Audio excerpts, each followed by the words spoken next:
And this is one thing why I say I love 50 again, is we had a lawyer for every situation. We had Steve Murphy, the bodies. We had Scott Lehman, federal. We had Bob Macedonia, state. The list goes on and on. Edwin Hammond, I haven't heard from him. He was a parole lawyer. There's a different lawyer for every situation. So a lot of these kids, they get in trouble and they don't even have the lawyer money. The lawyer money is the main thing you need to make sure you're good. They never warn you about this side of winning. Listen to this. The legal team moves first, long before a dollar ever clears. Everybody stays obsessed with 50 Cent's millions, the monster deals, the influence, the trolling. But hold up, Tony Yayo just ripped the curtain wide open on the part nobody puts on Instagram. Survival, real courtroom chess, and the reason 50 Cent never lets anything slide to chance. In this clip, Yayo isn't showing off. He's breaking down the price of mistakes. Jail versus prison, Rikers versus upstate, the politics, the pressure, the kind of fear that rewires you forever. He explains how one wrong decision can flip your entire life upside down, and why most people don't even realize they lost the second they couldn't afford the right lawyer. This is where it gets crazy.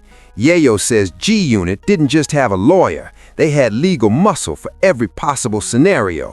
Federal, state, parole, different charges, different strategies, different endings. That's not coincidence, that's preparation. That's calculated business, and that's how you guard your freedom and your money at the exact same time. Now, listen, I'm about to roll this clip for y'all, but before I do me a favor. Drop your thoughts in the comments and hit subscribe. Let's get into it. I want to go to jail again. You gotta smell other people's shit, take showers and shit, watch your back. This just broke up with his girl.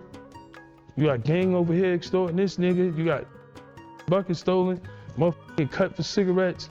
Like what the whole nother world. Jail and prison is a whole nother world. I did skid bids. Like I learned my lesson off of little bids. Like I could never do this. So what's the difference between jail and prison? Oh, jail is Rikers Island, MDC. Right. Prison is, up top, the mountains. You gotta figure out what car you're gonna be in. That's prison. Prison, whole nother world. That's when you go up north, Green, all that. Yeah. Attica, that's prison. Jail is Rikers Island. Right. MDC, MCC, that's federal, Yeah. Yo, listen, it was to a point when this G-Unit, and this is one thing why I say I love 50 again, is we had a lawyer for every situation.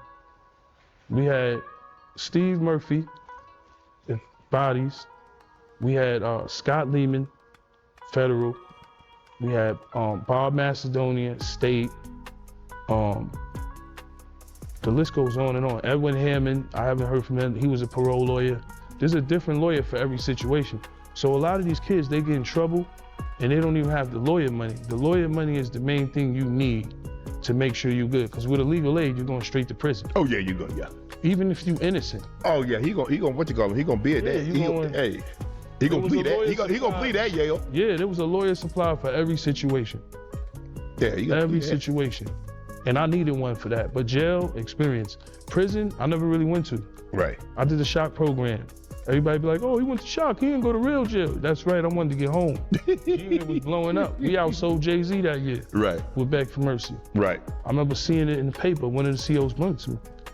I was like, Beg for Mercy, that's you, right? I was on the cover. How'd that look? You on the cover of a magazine and you in here? Yeah. They're like, bro, if you don't get your ass out of here. That's why I always say Eminem wearing the free Yayo shit at the Grammys was like, that was a turning point in my life. Because he didn't have to do that. I was on Rikers Island. And I was like, yo, free Yayo, Eminem, At this point, he's selling 16 million records, hard copies. Not streams, not a machine. This is facts. Like, you going to FYE, Blockbuster, Tower. Yeah, Target. Good times. Yeah. 16 million.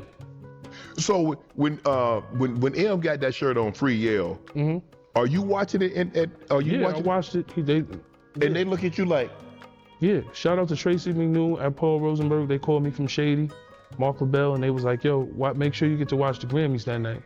And I'm in my house, C73. I didn't go on no Debo shit, because jail's about politics. Because you know you can get stabbed over the TV and the newspaper. That's what they tell you. 3 warnings: TV, newspaper, and the phone. That's where a lot of shit Is it happens. first come, first serve? Or is there seniority? You know, you got the Spanish dudes, they might want to watch Caliente, and then you have the black dudes, they may want to watch BET or something. Right. But I told them that night, yo, I just need a couple of seconds to watch the Grammys. And then they let me rock, and I watched the TV. It wasn't like I came, yo, give me the fucking TV. Right. I was locked up with one of Diddy's security guards, Big Bonds. Word. That was Diddy, like, man. That was my man. That's my man till this day. Named Bonds. It's my dude. Power always brings weight with it. And right now, 50 Cent is planted dead center in the chaos. When I hear Tony Yayo talk about lawyers and survival, it doesn't register as flexing to me. Listen to this. It sounds like lived experience. It sounds like someone who knows hip-hop success isn't just talent mixed with hustle. It's protection, legal protection, financial protection, reputation protection. That stuff starts to matter the second the money turns serious. My biggest takeaway from this entire conversation is straightforward. 50 Cent moves like a man who learned early that freedom outweighs fame. Most people chase attention. 50 Cent goes after control. That difference is everything. Having lawyers involved in every move isn't paranoia. Hold up, that's preparation. Especially when you're navigating contracts, lawsuits, accusations, media spins, and powerful people who don't like how loud you are. And let's be honest for a second. Right now, 50 Cent is a walking target. He just dropped a groundbreaking Netflix documentary on Diddy. Diddy has been charged with serious crimes and accused of many more. And despite all of that, he still has a massive base of supporters. A lot of those same people flipped on 50 Cent because of that documentary. That's real backlash, real smoke. And on top of that, there are rumors swirling that 50 Cent may be lining up a documentary on Jay-Z next. Whether that actually happens or not, the conversation alone shines a bright light. This is exactly why the lawyer discussion matters. When you expose powerful figures, you invite scrutiny, legal scrutiny, media scrutiny, financial scrutiny. Everything gets dissected. So hearing Tony Yayo explain there was a lawyer for every possible situation just clicks. Not one attorney on speed dial, but an entire system. This is chess, not checkers. And here's a business truth most people miss. In the entertainment world, top artists and executives routinely spend millions every year on legal teams to protect IP and reduce liability. That's not showing off. That's the price of staying wealthy. The moment you stop paying for protection is usually when the money starts leaking. I also think it's important to say this without picking sides. You don't have to agree with everything 50 Cent does to respect his strategy. You can separate the message from the method. From where I sit, he's doing what he's always done, standing alone, taking risks, and refusing to fold under pressure. That's literally the story of his career. From the streets, to the music industry, to corporate boardrooms, he's always had powerful enemies, and he's still standing. So let me throw this to y'all. Do you think having lawyers on every move is smart business or proof of how dangerous success really is? And how do you feel about 50 Cent going at powerful people, knowing it paints a massive target on his back? Drop your thoughts in the comments and make sure you like and subscribe. Peace.